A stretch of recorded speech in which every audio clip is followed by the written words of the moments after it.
Slavery is legal in the United States, and I'm talking specifically about what the government is allowed to do to its people. This has gone on for too long. I'm going to break down another way that they're doing so, and many people don't realize it. And a more obvious one is the taxation system. They tax us nearly to death. In France, they're taxing as much as over 100%. Now, if you look at specifically in the US, which is what I'm talking about and focusing on here, they are increasing the taxation in every single category. One of those being, the tickets, parking tickets, speeding tickets, and all sorts of violations and regulations that make more and more revenue for this criminal system. I'll get into that right now. The U.S. prison population dwarfs that of other nations. They have 5% of the world's population, but have 1/4 of the world's prisoners. What does this say about United States? Is it this war-torn country, and if as soon as you step through the door, there's machine guns and bombs and drones overhead? Well, some of the cities, like for example the Chicagoland, it's a violent place, but of course it's not that bad as other.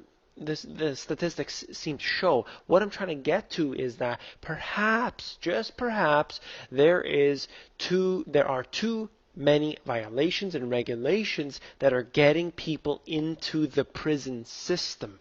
Why? I have an idea. Now let's take a look at that right now.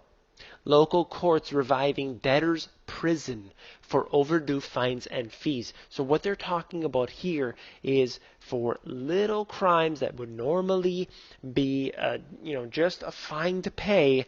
Now, these individuals who cannot pay are going to be put into the prison system. So they're thinking, we'll get our money, we'll put them in jail. But unfortunately, that is not the case. If you look right at the bottom here where I've highlighted, they collected $33,000 in debts, but spent $40,000 jailing these people.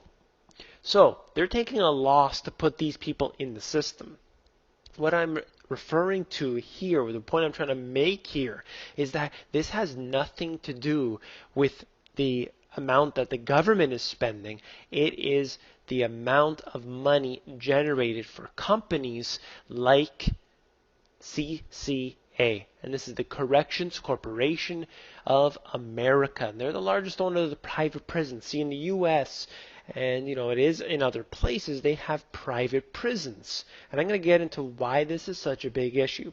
See, the government has to pay the money to get these people into the system. They create the regulations, they create the laws, and then who gets the profit? It is individuals or corporations like CCA. And essentially, one of the very, very interesting things that I read here was that there's a clause in this, they made a proposal here that said they need to keep these privatized prisons 90% full at all times. 90% full. They have a quota. So not only did the police have a quota to pull you over and ticket you, but the Corrections Corporation of America wants a quota on all of their prisons to keep them at 90% full at all times. Now, doesn't this seem a little obvious? Look, you're running out of people to put in jail, so why don't you take the people who can't afford it, the people who are too poor to pay their fines and fees, and put them into the jail system? And what does the jail system do? It is a college for crime. People get in there, they learn how to be criminals. That's the point. Then they can get out and they can end up right back in. That's what they're doing here. They're setting up a system that is designed to fail. People don't even realize this. The system is designed to fail so that they have an excuse to put their boot in your skull. Let's go on quickly. What I'm talking about here is that this isn't to benefit us. Take a look at this. 1.6 billion of bank bailout went to the execs. So while they're saying, no, we need to help you, 1.6 billion of that we know went to the executives. So they were getting multi-million-dollar bonuses while individuals were suffering, losing their homes, supposedly because of the subprime mortgage meltdown. That was the excuse they used. And look at what it did. It provided the executives with mega billions of bailouts. So they said, please help us, please. And what did it do? All it did was take that money and move it away from the taxpayers, the middle class, and move it into the hands of the banksters. That's what this whole system does. I have to go on quickly. I'm running out of time. All I wanted to say was that we are carrying this system on our backs. We're the one pulling the weight here, and who is the one that's benefiting? That is not us, that's for sure. It is the corporations, it is the mega billionaires like Warren Buffett and Bill Gates. It is not the middle class. The middle class is losing out and will disappear very rapidly.